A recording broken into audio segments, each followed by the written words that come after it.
Maseches Bava Metzia. I'm sorry about my mistake from yesterday when Kuftet Zayin Amud Aleph. Kuftet Zayin Amud Aleph in the middle of the page. Hanu Bei Trei. Story of two people with leakage in between. There is a loch in the roof, exactly, which is a loch in the cup, exactly. Kuftet Zayin Amud Aleph. We do have to rush a little bit. We're starting Kiddushin in Hashem on Monday. So let's go. This year is Kuf Yud Zayin. Sorry, Kuf Yud Zayin Amud Aleph. I'm sorry. No, I just don't have the Gemara in front of me. Kuf Yud Zayin Amud Aleph. Kuf Yud Zayin Amud Aleph. In the middle of the page, Hanu Beitrei. It's towards the end of the narrow lines of Kuf Yud Zayin Amud Aleph. This year is for the Ilun Nishom of all the Lo Leinu. So many people, you can't think. Unfathomable. Close to, I think, 900 people. And all the injured people, may the kidnapped people come back soon, very, very soon, come home safe and sound. May Mashiach come very, very soon, and the soldiers will not even have to fight. They won't even have to go into Gaza because the Mashiach will come before, and we'll all greet him together. Hanu Beitrei. Before we continue into the leakage story, which we started yesterday, I want to draw in your mind. You should draw a map here. There are like three different. There are three machloikesim here, and we're going to try and connect the three machloikesim one to the other until we actually find what's the real connection between them. Machloikis number one. Hanu Beitrei. Case number one, there are two people. They're not renters. They have nothing to do with each other except the neighbors. And until one point, they were good friends. Until one sunny day, there were two people, one living one on top of the other, one Eloi, one in the top floor, one in the bottom floor. There, what happened all of a sudden? Ifchis Ma'aziva. The Ma'aziva is the top part of the ceiling / floor. Yeah, the Ma'aziva. Right. Again, Ifchis Ma'aziva. The top part of the floor, which is really the ceiling of the bottom person, has somehow diminished. He's just not there anymore. It was eaten up, and that is basically the sealant. That's the part that makes it waterproof. So you do have a ceiling, but the ceiling is not waterproof anymore. That was a situation. It was nobody's fault, but that was a situation. Kimashi Maya, when the top guy would wash his hands, Eloi, the top guy would wash his hands. The water would go down, would leak down and damage the bottom person, the bottom guy. So the question is, who should fix the leakage? It's not so simple that the top guy would fix it, and soon we're going to see why. This is a classical case of Nizkei Shechenim, and there's a question, who's supposed to fix the leaking roof? Rabbi Chia bar Abba Omar Ha'elyon Mitaken. Rabbi Chia bar Abba says the top guy, he's the mazik. The mazik is a person who has to deal with his nezikin. What's the question? Rabbi Eloi, Mishum Rabbi Chia bar Rabbi Yosi Omar Atachton Mitaken. Rabbi Eloi, quoting Rabbi Chia bar Yosi, says the Tachton Mitaken. The bottom one is the one that has to fix it. Nizkei Shchenim are not regular nezokim. It's between neighbors. The top neighbor is not a person who's doing anything on purpose.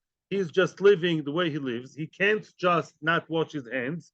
And it didn't happen because of his own doings. And we're going to see a very, very crucial factor soon, which I'm not telling you now. But there's another reason to say that the bottom guy should be the one fixing it. The top guy is supposed to provide him with a key and help him. But the actual money, the actual responsibility as the bottom guy, the person who's being damaged has to protect himself from the rain, not the rain, from the leakage coming from upstairs. B'siman, how do we know who says what? Give us a good indicator to remember whose the opinion. Rabbi Chia bar Abba says it's the top guy that has to fix.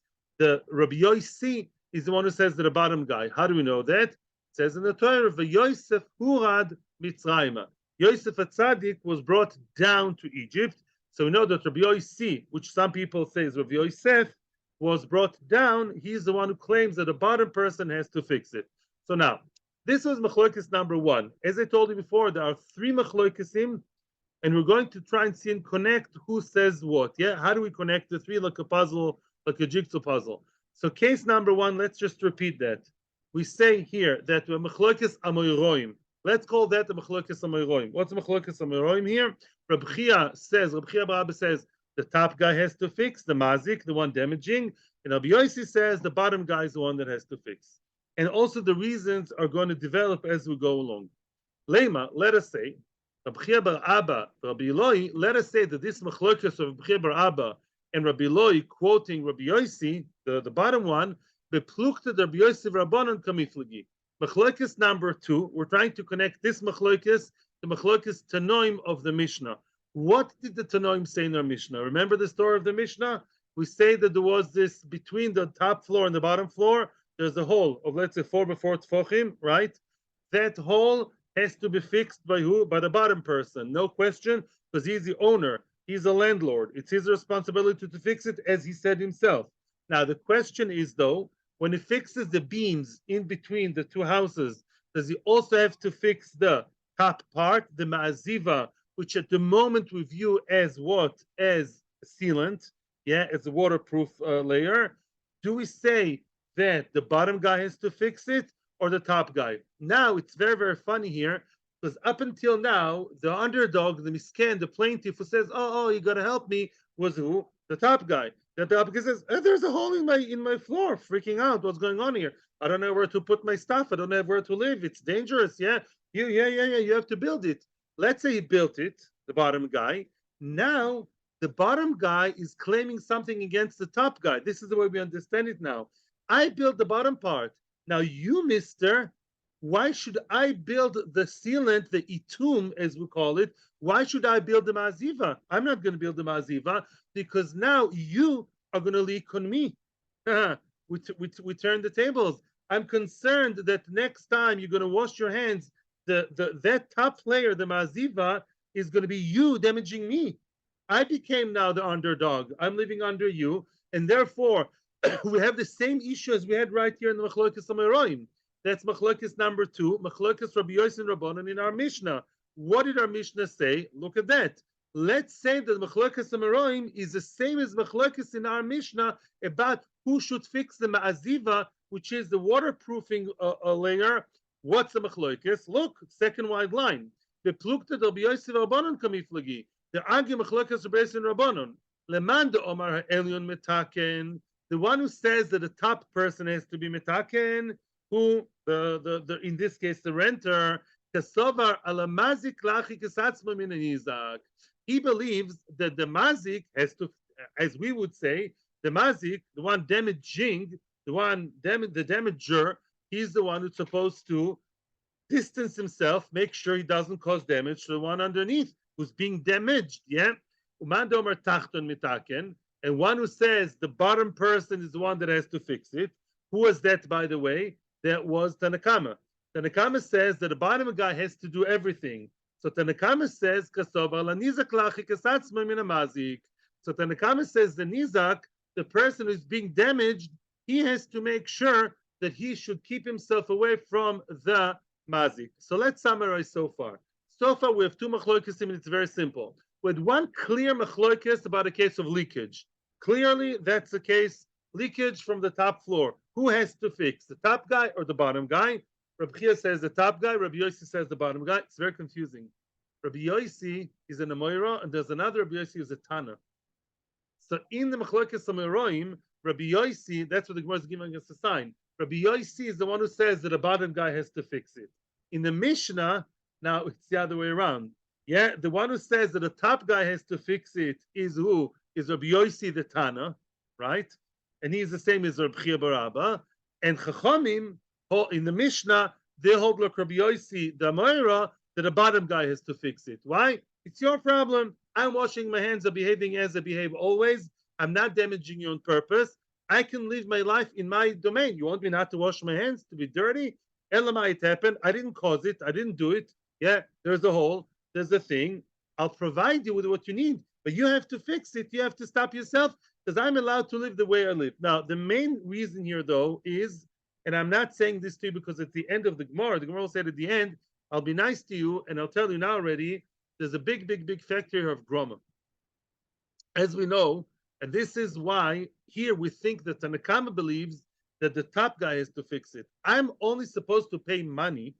I'm only supposed to pay money to start waterproofing the floor. It's a lot of money, by the way, my friends. Yeah, if you were a good guy, I had to do it myself. Yeah. And what happens? I am not really supposed to pay because it's a grama. I'm doing what I'm doing in my domain. Indirectly, the water are eventually going to seep through somewhere else. They're going to gather, they're going to get somewhere, and eventually leak down to you, assuming that's the story. Because it's a grama, says that opinion, which at the moment we think is Tanakama, which is the opinion also of Rabbi Chia bar Abba Moira. We say, no, excuse me, the top guy doesn't have to fix anything. Why? Because the top guy is not doing any nezik beyadayim. He's not damaging anybody with his own hands directly. He's doing an indirect damage. A. B. He's behaving normally in his own house. This is what we say right now. No time for questions and no room for questions because we're still in the middle of the process. So right now we're trying to connect Machlokes A, Machlokes Amiroim, and Machlokes Tanoim in the Mishnah. Very simple. Frek the Gemara, V'tisbera. You really think what you're saying is right? You think it makes sense what you're saying? V'tisbera Rabbi Yosef Rabban Linyan Ezokid Pligi. Do you think that the reason Rabbi Yosef and Rabbanan in the Mishnah, when they spoke about who's supposed to build the top layer, the Ma'aziva, you think the issue was Nezikin of water coming from the top guy to the bottom guy? You have to remember, the Mishnah did not speak about water. It's our own assumption. We're trying to connect here the Mishnah that spoke about building in Ma'aziva in general to the Amoraim who spoke clearly about leakage, but he doesn't say it outright. You're trying to make that connection. Look in the Mishnah in the second parak of Bava Basra. The entire parak of second parak of Bava Basra talks about just that, damages between neighbors. And there we hear just the opposite. There we are in the 1, 2, 3, 4, 5, about fifth or so line, the fifth or so wide line of Kuf Yud Zayin Amud Aleph Bava Metzia. We hear Rabbi Yosef and Rabbanan singing not a different song, but an opposite song. In other words, we're going to see there that the one who holds of the interesting svara, that the damaged party is the one that's supposed to protect itself, is Rabbi Yosef. And Rabbanan are the ones who think that the neighbor who's causing the damage has to stop it and pay for it. So you said correctly, but just the opposite. You got the names wrong. And let's see how the Gemara says that. And now we're going to get the svara better too. Yeah, it's just the opposite the way we hear it over there in Bava Basra. Tetnan. Look at the following story. Marchikin in Fursha Mishnah Daf Chafei, if I'm not mistaken. Marchikin es ta'ilan min abor 25 ama. Let's say a person has a tree, and that tree, most trees tend to Baruch Hashem take root and be well planted in the ground. His next door neighbor has a bowl, has a pit, a well, and that well, it has water. And if you have a tree and the tree's roots are going to spread and spread and spread nice and slow, eventually they're going to not hit the roof, hit the well. And that's going to damage the well. So if you know your next door neighbor has a well, are you allowed to plant a root in your domain to plant a tree which eventually will take roots and spread? Are you allowed to do that? Yes or no? You can't tell me so quickly yes or no. I told you yesterday, and I'm sticking to the example. Yeah, don't get emotional here. There are two sides here. I want to listen to Yaakov Shweik at 3 o'clock in the afternoon in a nice high, but not crazy high volume. It's not hard rock. It's not 3 o'clock at night. That's the most normal thing in my life. Without that, I don't have family life. And the next door neighbor was 90 years old. For him, it's Gehenim. It's not simple. It's not simple. I'm not damaging on purpose. I'm not going to his house. I'm living in my own house, something which is absolutely, absolutely normal. Or in our case, I need a tree to live. I'm sorry, I have 10 kids to feed, and that's my livelihood, is my tree. Your bore is being damaged, tough luck. Of course, the other side would say the other way. You have to understand, these keshchenim are very, very touchy because wherever you go, it's not so clear to point at one person as the baddie in the story. I'm just giving you a little bit of thing here. It says in the Mishnah, Marchikin es sa'ilan od bor 25 ama. The Nekam is of the opinion, no. The one who wants to plant a tree has to make sure that his tree is going to be 25 amas. That would be about 12.5 meters of what? far away from his friend's well. If the well was there before, as we're going to see soon, I don't care about your parnasa or anything, you should not have your tree there, unless it's 25 amas, because that's the length of the root. We don't want the root to hit it, because if it's within 25 amas, it's going to destroy the well. And ubechoru v'beshikma, a carob tree or sycamore tree, they are stronger and bigger. Chamishim amos, 50 amas. Wow, 50 amas. Ben milamala, ben minatzad, which means whether the pit, sometimes the pit itself is above the ground level of the tree. So the tree's roots are under the pit, but it's still bothering the pit. Why the well? Because it's gonna weaken the ground under the well. So that's also ben minatzad. And if the roots are mamish going to hit and go straight into the walls of the well, of course it's damaging. So what happens if the person was naughty and he planted a tree too close to the well? Im habor kodam, if you're so mechutzaf and the bore was there first, the well was there first, and you, the neighbor who planted the tree, you planted it in a prohibited way, you planted it too close to the well and it's damaging the well. Koitzets v'noisen domim. Oh, koitzets, listen carefully. The person will have to eradicate this tree. He will have to uproot his tree. However, listen to this, the well owner will give him money compensation for the tree. Why? He planted Shelo B'Reshus. Says the Gemara over there, two things. First of all, it is because it is groma. Because, as I said, when a person plants a tree and he knows that eventually it's going to hit the well, not a nice guy, not a shidduch for my daughter, right? But it's a very, very, very big groma. How long does it take for trees to take roots from being a sapling? The Gemara says on Rosh Hashanah, only 2 weeks until anything happens. A very quick superficial in my filtered internet, it's weeks, if not months, until it properly takes roots. 2 weeks is just the beginning. So it's a very long and slow process. So when I planted something, a little cutesy sapling in my domain, although even if I knew it's going to happen, but it's so slow and so indirect, it's a super groma. So although Chachamim said you're not supposed to do it, Mr. Tree planter, bad boy, and you have to uproot it, but you will get compensated financially by the well guy. Now, says Tosfos, that is not always true. It's only true by a tree because it's a great loss. We wouldn't say that, but you know that the Gemara there in Bava Metzia, those remember, there are many, many, many, many cases there of these keshchenim, noise, smell, mishra, like oxidant, like some kind of water that's dirty, murky water, or water that's no oxygen, that's machli, that's rusting, causing like rust to the ground, water that's like toxic, all kinds of bekitzer, may mishra, all kinds of things that cause damages. Says Tosfos, Mr. Damager would not always be compensated for putting something smelly for shtunkene, but a tree, something that's worth a lot, then he'll be compensated. So because it's groma, and it's also worth a lot of money, you'll be compensated, but lechatchila don't do that. And you will have to move your tree. Maybe move it forever, move it nowhere, just move it far away if you don't have space stuff. That's the Nakama. So what do we see? The Nakama says that who's the onus is on who? On the damager. So here too clearly, Tanakama in our Mishnah is not like Tanakama over there. Tanakama over there, the real Tanakama says the one that has to stop himself from damaging is the one causing the damage, even if it's groma. You may get compensated later, but don't do that lechatchila. And if you did, we're going to cut off your tree. Ima ilan kodam. What happens if the tree was there first? The tree was there first, and then what? Then came the well guy, and he dug the well. Then of course he's not going to uproot his tree. I was here first. You complaining that it's bothering your well? Who told you to dig a well? My tree was there first. Now sofek zekodam, sofek zekodam. What's going to be if we don't know who was there first? Nobody knows. Each one, of course, says he was first. There are no edim, no documentation. We don't have any cameras to tell me who was there first. Was the well dug first, or was the tree planted first? We don't know.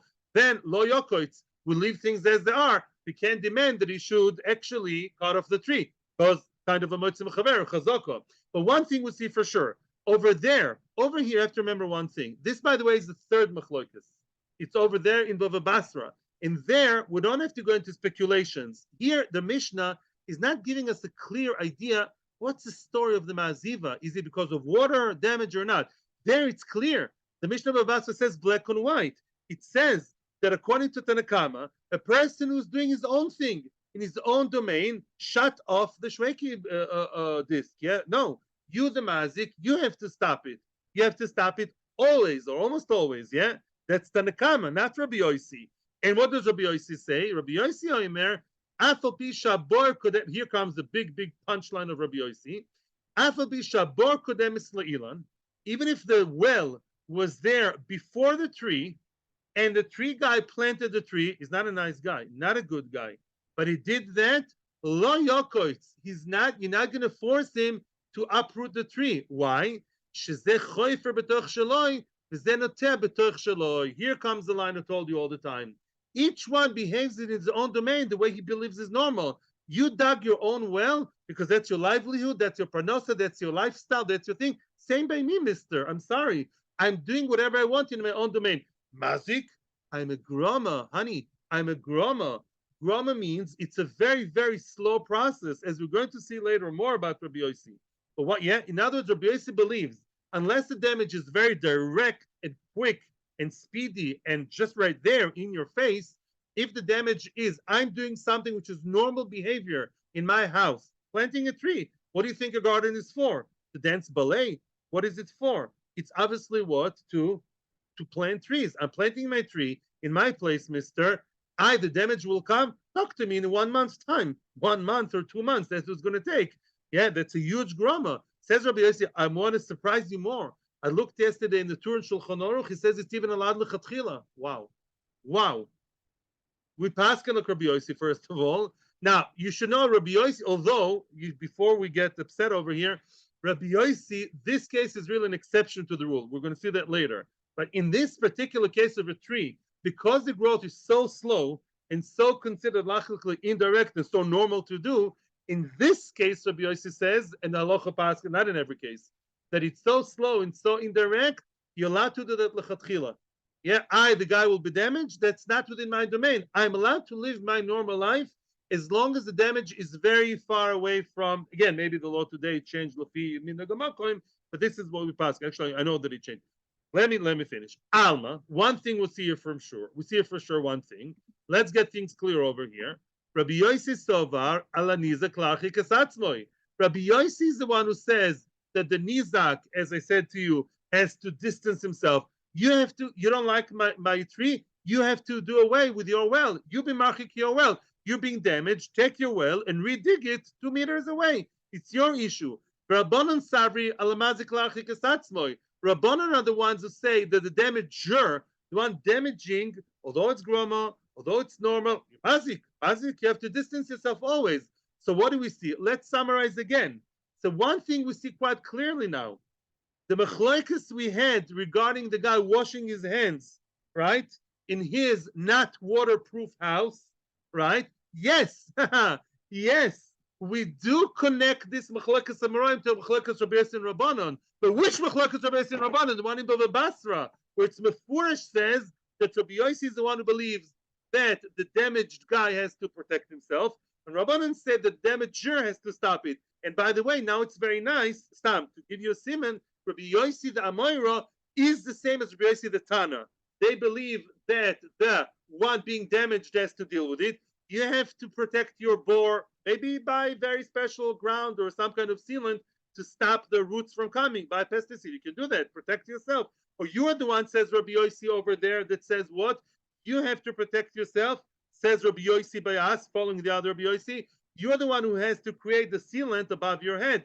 Okay, so now the third machlokas is very strange. Our Mishnah, because in our Mishnah, yeah, the story of the Ma'aziva, who has to build the top floor, not the top floor, excuse me, the top layer, the top coating, is it going to be who's going to build it? Rabbi Yossi says in our Mishnah, seems to be the opposite of what he said in Bava Basra. Must be there is a different reason to this Mishnah altogether. Take our Mishnah out of the context of Nezikin, it's a completely different machloikis, and everything will be clear. Says the Gemara, yeah, Ela, Ikalamemar Pligi. The Gemara now said what I already told you. If you want to tell me the Aramayroim are connected, beplukta del Yosef Rabbanon, the Hosam Kamiflagi, as I told you. Our machlokes of Aramayroim, the case of the leaking roof, which is the first case of leaking, and the question is, says Rabbi Chia, the top guy has to fix it, the top neighbor, the one the leaking is from. And Rabbi Yosef Amoira says the one who's being damaged has to fix it. That's exactly the same machlokes as Rabbi Yosef and Rabbanon. The Rabbi Yosef the Tana is followed by Rabbi Yosef Amoira, and Rabbi Chia follows the Tanaim over there. Mazi Kornizak, very good. But the question that's glaring now, the question that's screaming, how do you explain our Mishnah? Because in our Mishnah, Rabbi Yosef and Rabbanon seem to be saying the opposite. So must be the story of the top level of the layer of the floor is a different story. It has nothing to do with the Zikin. And that's what the Gemara is going to tell us now. Rabbi Yosef Rabbanon de Hocho, what's the Hocho? Rabbi Yosef Rabbanon here, Rabbi Yosef Rabbanon of our Mishnah, they have a completely different machlokes. You completely mystified how you interpreted the machlokes. You know the argument is the my pligi. Let's before we continue, we kind of lost sight over here. What was the story between the bottom guy and the top guy? Who was the person who screamed and said, "I need your help. I need you to fix things"? The top guy was the one who said it to the bottom guy. You are my landlord. You are my balabais. You're the owner. You committed yourself to give me good livable place for a year. There's a hole in this floor. You want to live like that? You come up here. I'll come down to you, as is halacha, until you get things sorted out. That's the issue here. The issue, as we said all along, it has nothing to do with water or leakage or shmoter or mayim or vaser or agua. Nothing to do with that. It's to do with the fact, again, of how far does the liability of the bottom guy goes towards the top guy. Says the Gemara, I just gave you the introduction. What's a machlokes?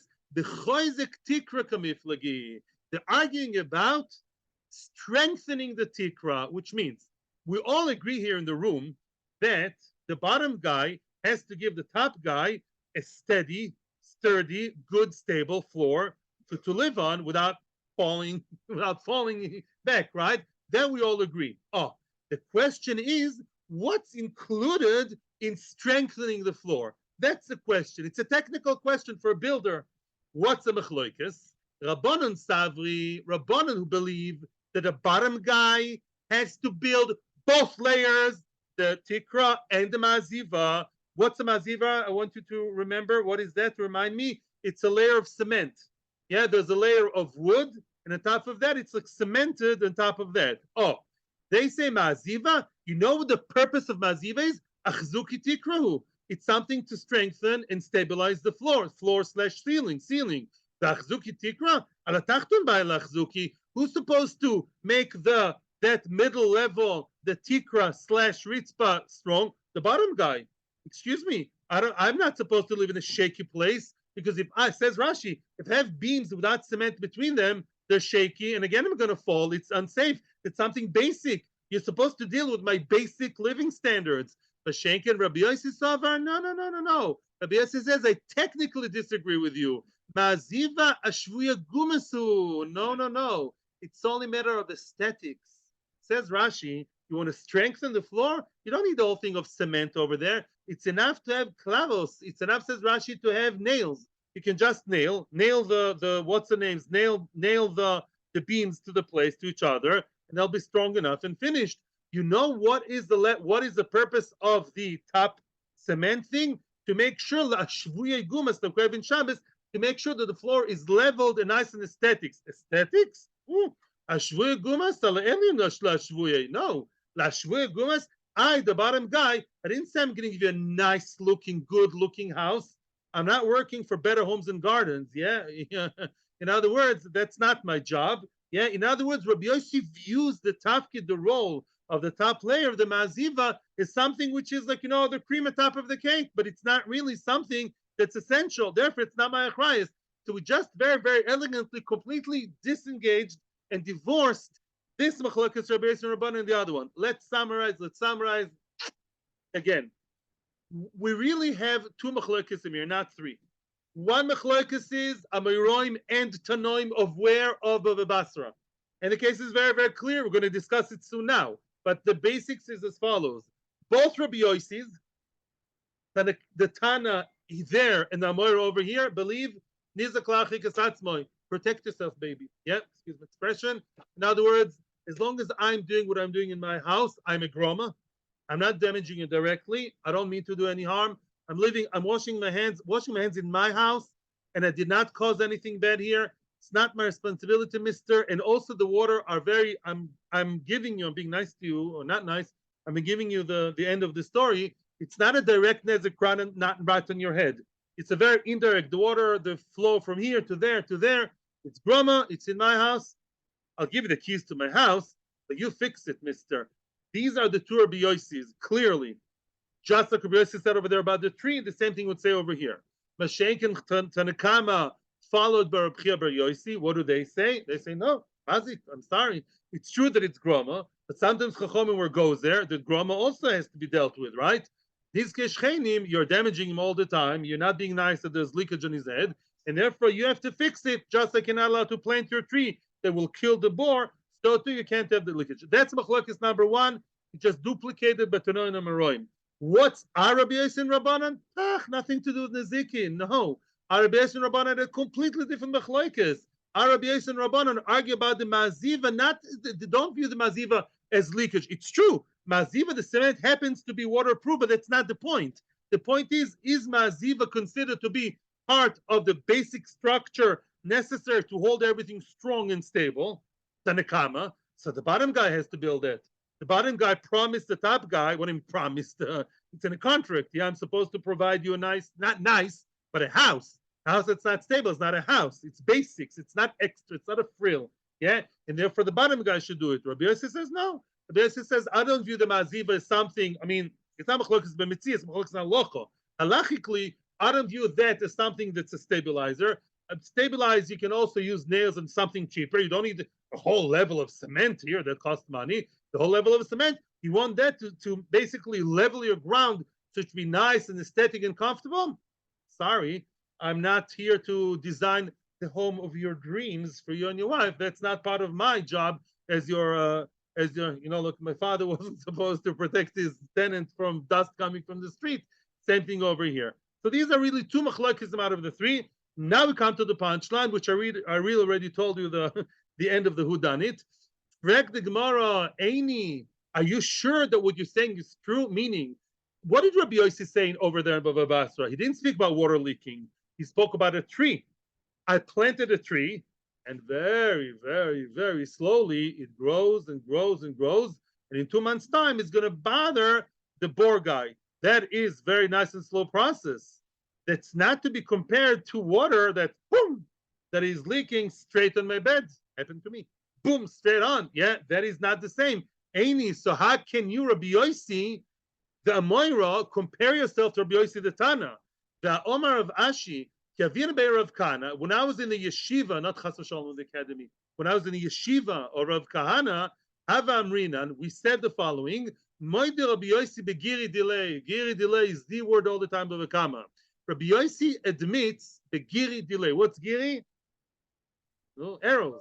Giri delay, his own arrows. Rabbi Yossi agrees to Tanakama. That's a huge exception to the rule for Rabbi Yossi, that if the damage is like you shooting your arrows into your friends, yeah, let's say, I have a hobby. I like shooting arrows, No, some Palestinians, yeah. Let's say, yeah, you like shooting arrows. I'm doing it in my own domain. It's my sport, it's my hobby. I just need to clear my hands from all the tsaras. I like to shoot arrows, and they happen to just hit you on the head, my dear neighbor. But I'm doing it in my own domain. Well, there's a limit.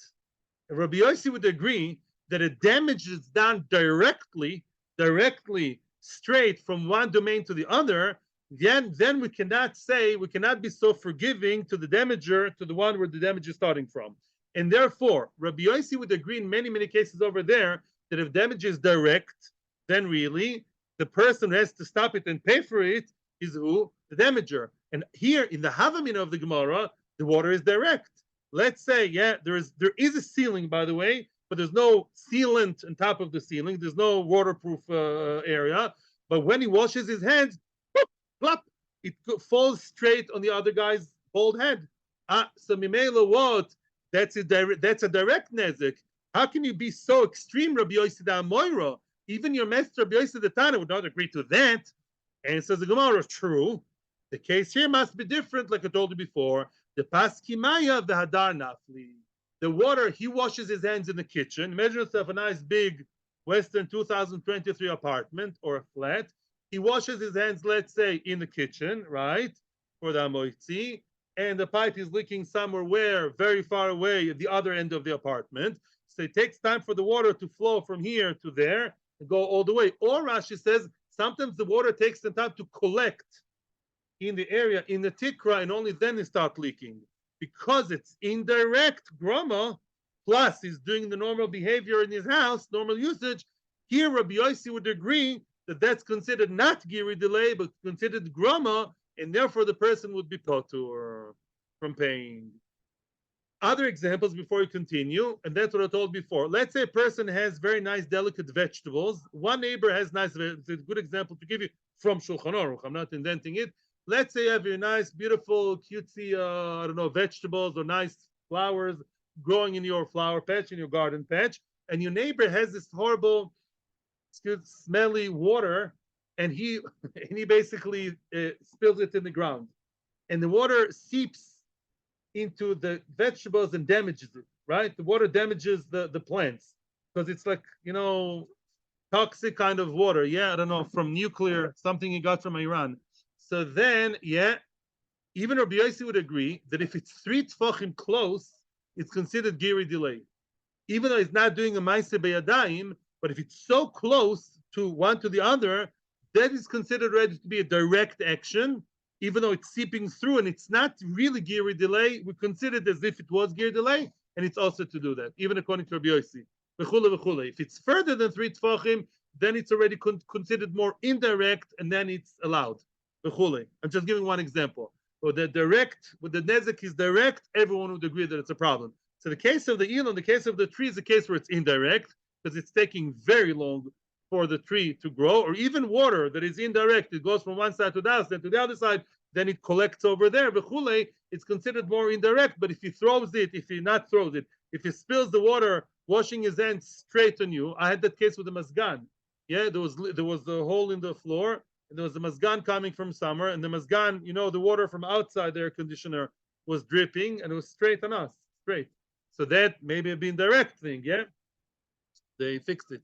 Okay, and therefore that's bekitzer, that's halacha. Now halacha l'maaseh today, if you want to know that, I did find out because the law of the Medina is like that, so many people follow the law of the country because it's minhag hamoko. I'm not that I believe so much in the laws of this country. Yeah, but but the law is that the one who has to fix it is the top guy, whatever happens. He has to fix it because that's the law. Because it's a law, Mimela became minhag hamoko. If it's minhag hamoko, halachically it's already mechayiv. It is not halacha shiur. Hopefully you won't have to ask the question. That never happens. I said, Yaakov, yesterday that this is all science fiction, leaking between one neighbor and the other. It never happens, but it's like Ben Sarah Moira. You have to learn it just to theorize, and it's like the Gemara Rabba Bar Chana that they went on a boat and they saw the stars and all kinds of big animals. One of these Gemaras, yeah, but we all have to learn it still. Anyway, we wish. Okay, yeah, time for a question. Says the Mishnah. Back to neighbors. Nobody here is better than the other. Nobody owns more than the other. These are 2 brothers that together inherited a nice house, maybe not so nice. Again, a duplex. There's top floor, bottom floor, same thing. Simple. One bottom, one at the end, and one in bottom, one in the top. And as opposed to the previous case with just one hole, here the entire thing collapsed. Came a missile from some nice friendly country, who's fighting for its freedom. And what? And not even funny. And what? And Lo Leinu, the 2-story house completely is in shambles, has been, destroyed. It fell apart. Omar Baal Ha'aliyah. Now, the Baal Ha'aliyah, you have to understand, the agreement originally when they inherited the house is that the Baal Ha'aliyah, the top guy, is dependent on what? On the bottom guy, right? I have the rights to live in the 2nd floor, to live above you, to have the nicer view, whatever you want to call it, right? I have the duty to walk up the stairs every day. I'm going to lose weight that way. That's the way it's supposed to be. So the bottom guy is what we call many times in the halacha meshubad. He's committed, he's subjugated in a way to build the house. So the second guy, the second floor guy, has where to live. But let's say the first floor guy is taking his time. He can go live by Schwiger in the north. I don't know. He can live in other places for a month. He has another house, and he's taking his time. Omar Bala Aliyah Bala Bais, leave noise. The top guy told the bottom guy, please build. Who ain't no right to leave noise? He doesn't want to build. No, I'm not building. I'm okay. I moved to a 5-star hotel. I have money for that for the foreseeable future. I'm not building. I'm not interested. Now the top guy, he has nowhere to live. Yeah, and he's not supposed to now live. He can't just build from his own money the bottom floor and live there his entire life. Why? Because he's supposed to live in the top floor. That was the original agreement, which he wants to keep. And the bottom guy is the one who's trying to run away from any agreement, any commitment. Array, again, we create means of pressure here, like in the first case. Array bal halia boines abais, bedang besoicho achitan ositziosov. Pressure. What do we do here? The Baal Aliyah builds the bottom floor, which is not his place forever, and lives in the bottom floor until when? Until to pressurize the first guy. Yeah, I'm not moving out of here until you pay me for building your house. Eventually, we believe the bottom guy would be interested in his property, and then once the top guy, who temporarily, in order to create pressure, lives in where? In the bottom house that he himself built, because the original was all destroyed. The top guy built the bottom floor from his own money that is owed by the Baal Habayis, but the owner of the first floor. Pay me for the fact that I built your house for you. Let's say built it the same style, the same way it was before. Once you paid me and reimbursed me for everything that I built for you, I'll move out and start building my place on top of yours. That's the plan of Tanakama. That's what the Tanakama believes is a great, terrific way to pressurize the bottom guy to pay and just cooperate. Now, Rabbi Yehuda doesn't like that. What does Rabbi Yehuda say? At the end of the day, there's a whole period of time here, retrospectively, when Mr. Bottom guy was the one initiating, he's the macher, the doer, he built the bottom floor and he lived there, and then he got the money. Retroactively, he got the money from the bottom guy. So he really lived in someone else's house without permission. True that the bottom guy was nasty, wasn't good, but Lamaisa, you lived here without permission. This is a classical case of what? Which means the bottom guy is not missing anything. The bottom guy, up until the end, did not build anything, and he's not in a rush. He lives in a hotel by Schwiger, in his other house, by friends. I don't know where he lives yet. But the top guy, Lamaisa, retroactively speaking, once he was paid for all the expenses of building the bottom guy's house, Lamaisa, where did he live? In someone else's house. He lived there rent-free. That's a classical case which we've seen in Bava Daf Chof Amud Beis, Bava Metzia Samech Dalad Amud Beis, and other places I don't remember. Which means if I am interested in living in a house, well, most people do. I have nowhere to live. Nobody's giving the houses for free. And I went to someone else's house, and his house, the owner, he has 10 houses, a few in LA, some in New York, and some in Yerushalayim. I moved to his house in Yerushalayim. I shouldn't do it lechatchila, and I stayed the rent free. The question is, do I have to pay him rent? Because I benefited from it. I saved rent by staying there, but he didn't lose anything. His house is not for rent. His house, loch patlo, is 10 others, yeah? That's a question. Says Rabbi Yehuda, at least the way we look at it now, it's a shayla. The way we look at it now, Rabbi Yehuda says, you can't get, there's no such thing as free lunch. There's no such thing as, being a parasite, so to speak, and living in your friend's place, even though he's not losing anything, and even though he's misbehaving in this case. Ella, so what does Rabbi Yehuda suggest to do? Something similar, but a bit different. What is Rabbi Yehuda's constructive, excuse the pun, constructive solution? Baal ha'aliyah boines habayis, be'es ha'aliyah.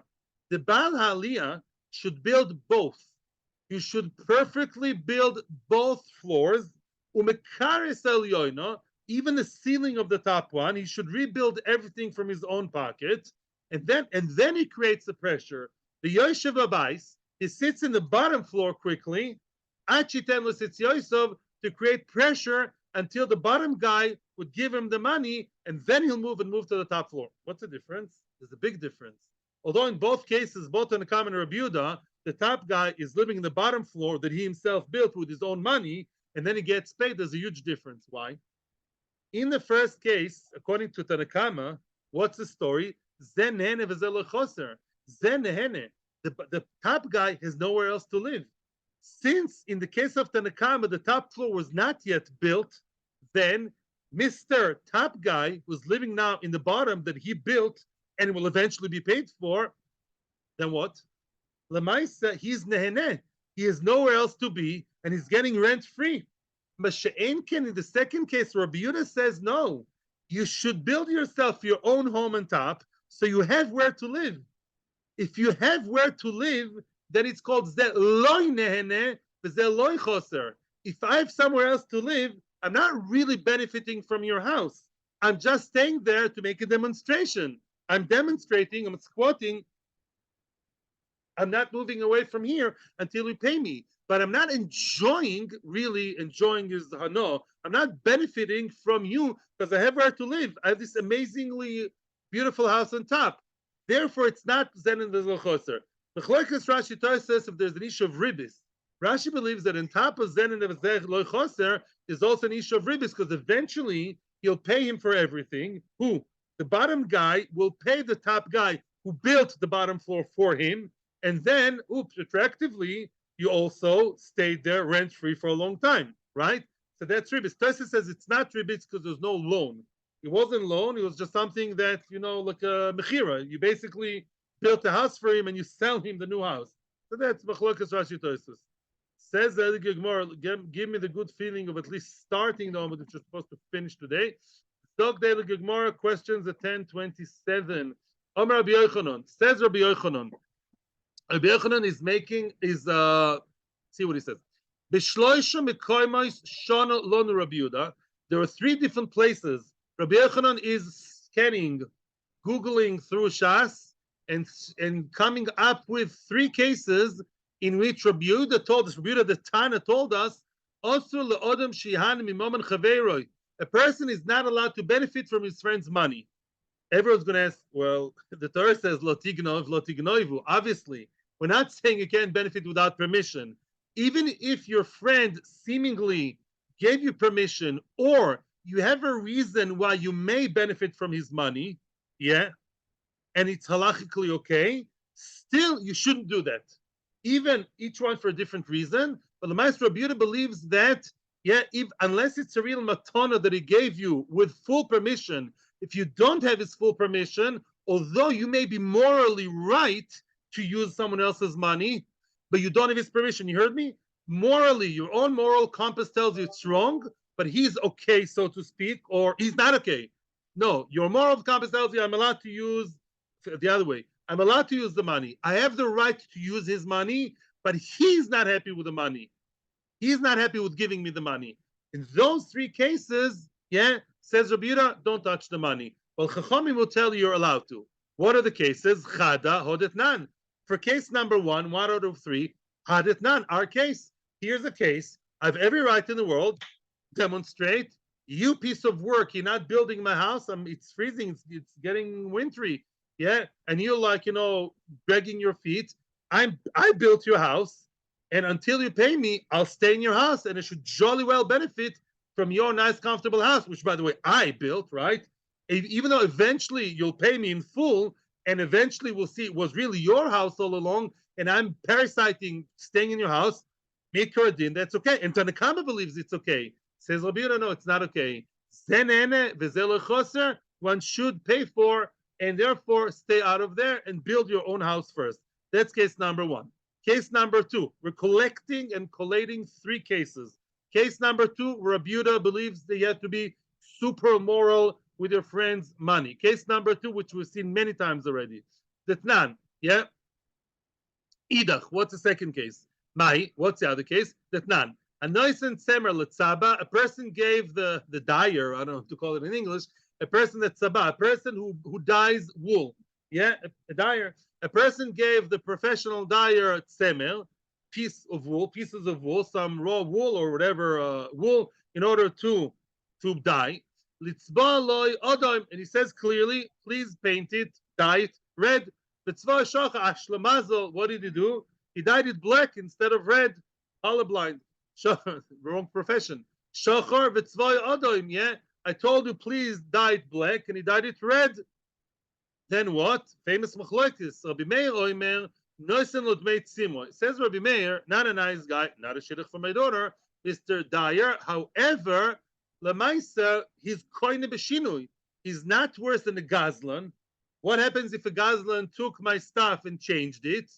What is he going to give me? Money, not the actual dyed item.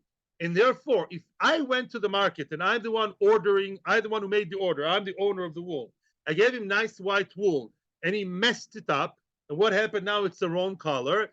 He will now, he coined b'shinui. He acquired it by changing it to the wrong color. And now he'll pay me how much? He will stay with, let's say, the red. Let's say I wanted black and he dyed it red. He'll stay with the red wool and will give me the money of the original white wool. Yeah, he was kind of the white wool that I gave him and changed it, which is quite nice and easy on Mr. Wrong Dyer. Why? Because now he can sell it.